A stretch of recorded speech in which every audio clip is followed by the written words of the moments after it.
Assalamualaikum warahmatullahi wabarakatuh. Kami ingin mempresentasikan hasil kerja kami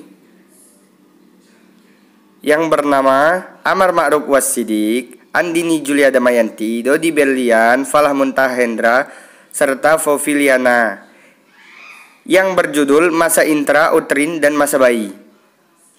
1. Masa intra-uterin dan masa bayi. A. Masa intra-uterin.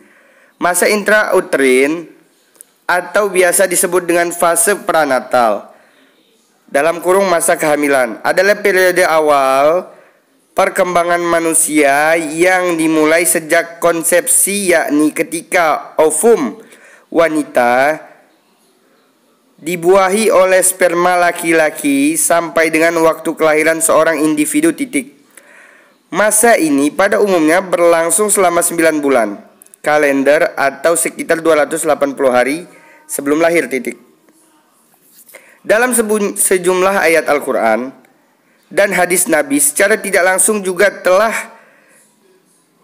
disebutkan bahwa selama periode pranatal ini individu tidak hanya mengalami perkembangan fisik melainkan sekaligus mengalami perkembangan psikologis. Dewasa ini, para ahli psikologi perkembangan yakni bahwa kehidupan manusia berawal dari pertemuan sel sperma laki-laki dan sel telur wanita. Sperma dan sel telur dibuat oleh sel-sel perkembangbiakan yang disebut sel benih dalam kurung gram cell. Sel-sel ini mengandung 46 kromosom yang diperoleh dari sperma ayah dan ovum ibu yang dibentuk menjadi 23 pasang.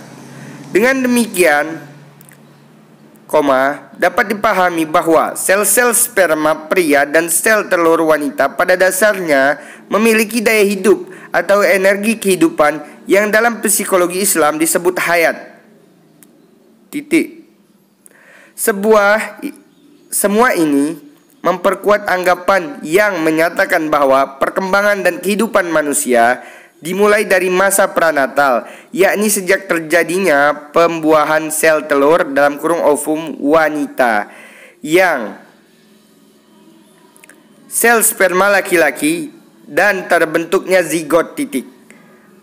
Pada umumnya, ahli psikologi membagi periode prenatal menjadi 3 tahapan, yaitu Assalamualaikum warahmatullahi wabarakatuh. Izin memperkenalkan diri, nama saya Andini Julia Damayanti. Saya dari kelompok 1. Di sini saya akan melanjutkan materi yang telah disampaikan oleh saudara Dodi. Yang pertama, tahap germinal. Tahap germinal atau pra-embrionik merupakan awal dari kehidupan manusia.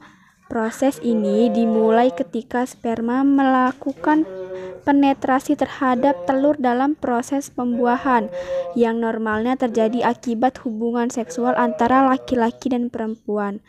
Periode germinal ini langsung kira-kira selama 2 minggu. Yang kedua, tahap embrio. Tahap kedua yang disebut tahap embrio berlangsung 5,5 minggu. Tahap embrio mulai ketika zigot telah tertanam dengan baik pada dinding rahim, dimulai dari 2 minggu hingga 8 minggu setelah pembuahan. Dalam tahap ini, sistem dan organ dasar bayi mulai terbentuk dari susunan sel. Periode embrio biasanya dianggap sebagai waktu yang kritis karena bentuk fisik yang saat itu berkembang dapat terganggu oleh kondisi yang kurang baik dalam lingkungan prenatal. 3. Tahap fetal. Memasuki tahap ketiga dari kehamilan, embrio disebut fetus. Tahap ini berlangsung sekitar 30 minggu, mulai dari minggu ke-8 kehamilan dan berakhir sampai saat lahir. Dalam tahap ini, wajah, tangan, kaki fetus mulai terlihat berbeda dan fetus tampak dalam bentuk manusia. Selain itu, otak juga telah berbentuk dan mulai menjadi lebih kompleks dalam beberapa bulan. Menurut psikologi Islam, setelah janin dan kandungan itu genap berumur 4 bulan, yaitu ketika janin telah terbentuk sebagai manusia, maka ditiupkanlah ruh ke dalamnya. Bersamaan dengan peniupan ruh ke dalam janin tersebut, juga ditentukan hukum perkembangannya seperti masalah-masalah yang berhubungan dengan tingkah laku, sifat, karakter, dan bakat, kekayaan, batas usia dan lain-lain. Yang kedua, B. Sikap ibu terhadap kehamilan. Bagi seorang wanita, kehamilan serta kelahiran anak biasanya memberikan anti emosional yang cukup berarti bagi dirinya. Apabila disertai dengan tekanan perasaan yang kuat, maka wanita akan menjadi sangat perasa ataupun emosional, sehingga mengakibatkan mudah terganggunya keseimbangan kejiwaan mentalnya. Maka wajar jika dalam kondisi hamil seorang ibu merasakan hal-hal yang seperti misalnya 1. Timbul keinginan yang aneh-aneh, terkadang emosional. Sama halnya orang Jawa menyebut ngidam. Yang kedua, merasa kebahagiaan atau kepuasan karena ia merasa dirinya subur dan calon ibu yang sempurna. Yang ketiga, terkadang muncul perasaan harap-harap, cemas, tegangan emosi, lebih-lebih jika dibumbui dengan cerita takhayul atau tanda-tanda yang diberitakan sebelumnya dibesar-besarkan, takut, dan lain-lain. Yang keempat, bagi wanita tertentu ada timbul perasaan menolak akan kehadiran bayi tetapi setelah bayi lahir perasaan tersebut biasanya berubah menjadi positif. C. Faktor-faktor yang mempengaruhi perkembangan prenatal. Sebagian besar proses pertumbuhan janin sangat bergantung pada kondisi internal ibu, baik kondisi fisik maupun psikisnya. Sebab ibu dan janin satu unitas organik yang tunggal. Substansi fisik ibu akan mengalir pula ke dalam jasad janinnya. Adapun faktor-faktor yang mempengaruhi perkembangan prenatal antara lain: 1. Kesehatan ibu. Penyakit yang diderita ibu hamil dapat mempengaruhi perkembangan masa prenatal, apalagi penyakit yang bersifat kronis, seperti kencing manis, TBC, bahkan AIDS. 2. Gizi ibu. Janin yang sedang berkembang sangat tergantung pada gizi ibunya, yang diperoleh melalui darah ibunya. Oleh sebab itu, makanan ibu-ibu yang sedang hamil harus mengandung cukup protein, lemak, vitamin, dan karbohidrat untuk menjaga kesehatan bayi. 3. Pemakaian bahan-bahan kimia oleh ibu. Bahan-bahan kimia yang terdapat pada obat-obatan atau makanan yang ada dalam peredaran darah ibu yang tengah hamil dapat mempengaruhi perkembangan janin. Bahan-bahan kimia tersebut dapat menimbulkan efek samping baik pada fisik maupun sistem kimiawi dalam ubuh janin. Bahan-bahan kimia juga dapat mempengaruhi lingkungan di dalam rahim ibu, yang secara tidak langsung juga mempengaruhi janin. 4. Keadaan dan ketegangan emosi ibu. Keadaan emosional ibu pada masa kehamilan juga mempunyai pengaruh yang besar terhadap perkembangan masa prenatal. Ibu yang mengalami kecemasan berat dan berkepanjangan sebelum atau selama kehamilan kemungkinan besar akan mengalami kesulitan medis dan melahirkan bayi yang abnormal dibandingkan dengan ibu yang relatif tenang dan aman. D. Proses kelahiran. Studi psikologis tentang kelahiran lebih difokuskan pada bagaimana pengaruhnya terhadap perkembangan pasca lahir, kondisi lingkungan pralahir, dan sejumlah faktor lain yang mempengaruhi perkembangan sebelum dan sesudah lahir. 1. Tahap-tahap kelahiran. Pada tahap pertama terjadi kontraksi peranakan yang berlangsung 15-20 menit pada permulaan dan berakhir hingga 1 menit. Kontraksi ini menyebabkan leher rahim terentang dan terbuka. Ketika tahap pertama berlangsung, kontraksi semakin sering terjadi, 2 sampai hingga 5 menit. Pada tahap kedua dimulai ketika kepala bayi bergerak melalui leher rahim dan saluran kelahiran. Tahap ini berakhir ketika bayi benar-benar keluar dari tubuh ibu. Tahap ini terjadi kira-kira sekitar 1 sampai 5 jam. Tahap ketiga setelah bayi lahir. Pada tahap ini ari-ari tali pusar dan selaput lain dilepaskan dan dibuang. 2. Pengaruh kelahiran terhadap perkembangan pasca lahir. A.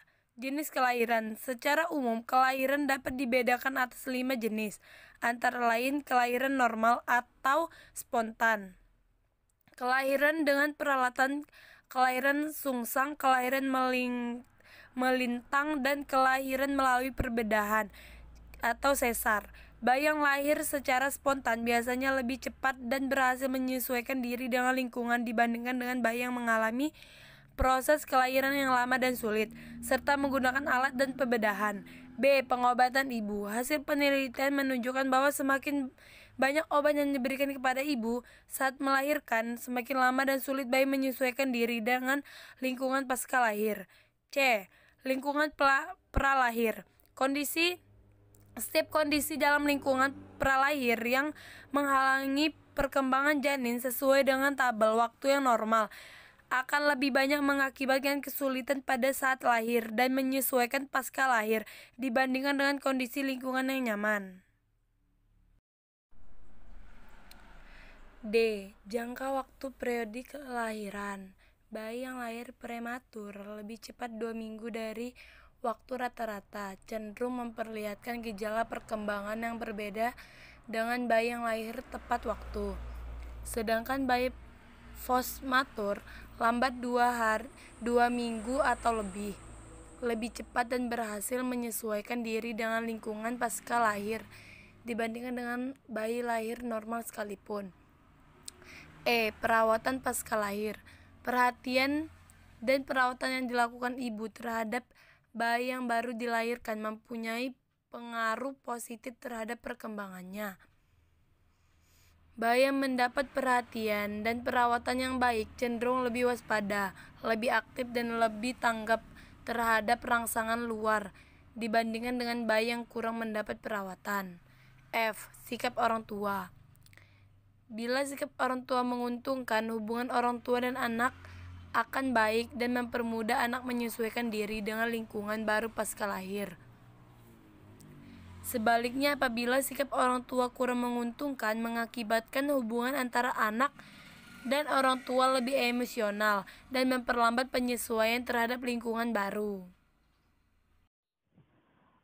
Assalamualaikum warahmatullahi wabarakatuh. Saya Amar Ma'ruf Wasidik akan melanjutkan presentasi yang telah disampaikan sebelumnya. D. Jangka waktu periode kelahiran.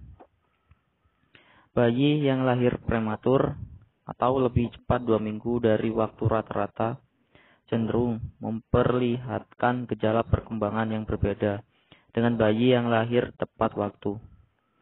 Sedangkan bayi postmatur atau lambat 2 minggu atau lebih cepat dan berhasil menyesuaikan diri dengan lingkungan pasca lahir dibandingkan dengan bayi lahir normal sekalipun.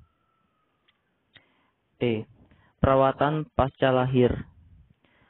Perhatian dan perawatan yang dilakukan ibu terhadap bayi yang baru dilahirkan mempunyai pengaruh positif terhadap perkembangannya.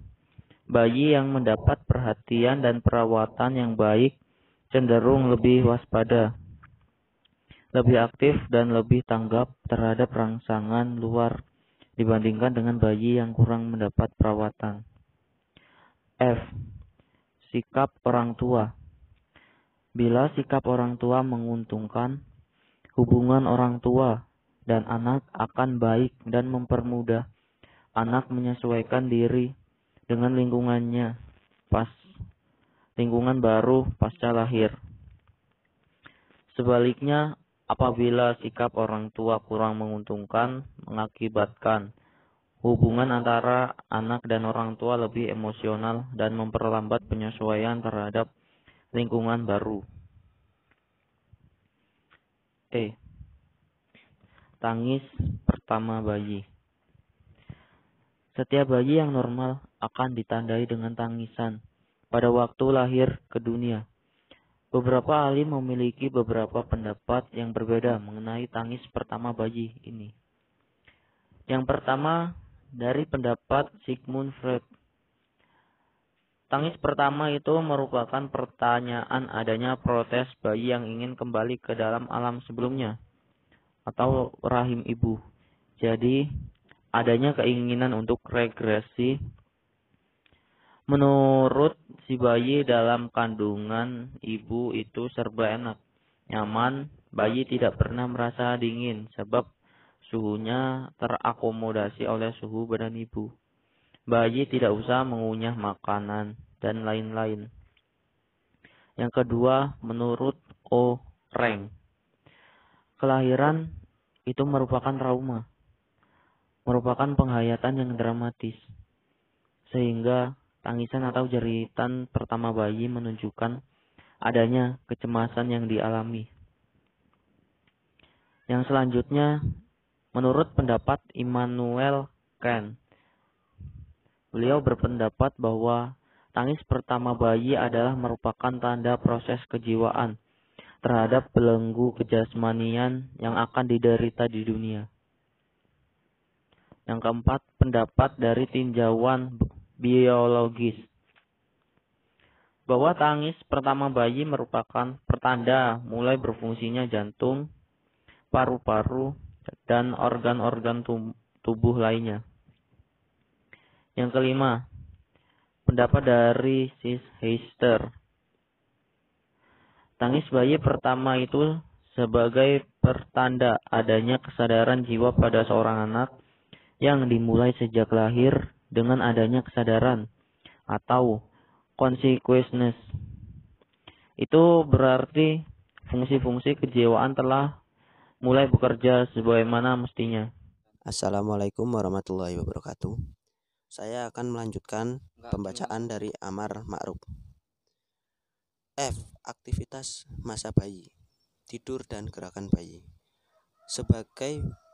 Sebagian besar kegiatan bayi pada umumnya adalah digunakan untuk tidur, baik siang maupun malam hari.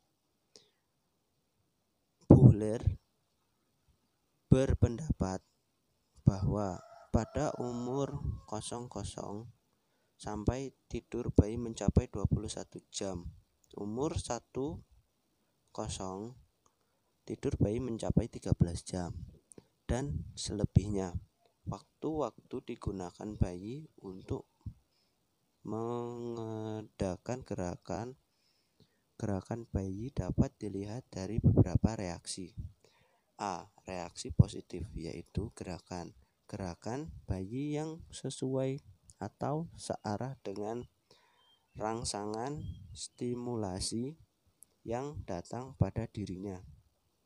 B. Reaksi negatif, yaitu sebagai perwujudan adanya stimulasi yang datang pada dirinya.